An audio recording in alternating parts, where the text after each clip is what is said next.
Assalomu alaykum azizlarim. Yaxshimisizlar hammalaring? Men bugun turub va sholg'omlardan koreyscha kimchi tayyorlayman.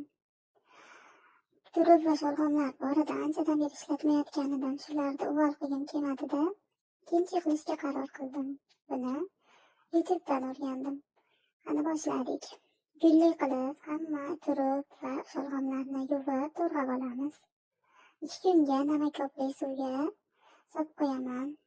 Namako'pli suvga masalan 3 litrga 4 ta qoshiqda to'la sut soldim. 2 kundan keyin uni olib, silqitib, bu yoqda alohida kimchi tayyorlab olamiz. Buning uchun ukrop ko'katlar kerak bo'ladi. 4 ta qoshiqda kimchi, men qalampirlisidan ishlatdim.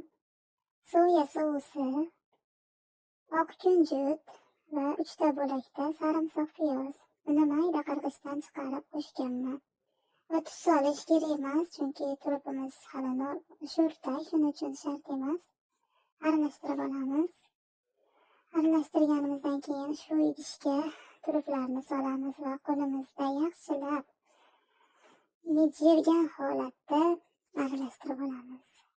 Va toza bankamizga joylashtirib boshlaymiz. Mahkam pirislab joylaysiz.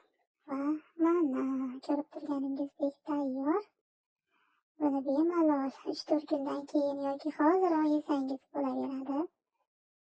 Buni turub va sholg'omni yoqtirmaydigan, uvol qilib tashlaydigan tanishlaringizga ko'rsatib qo'ying.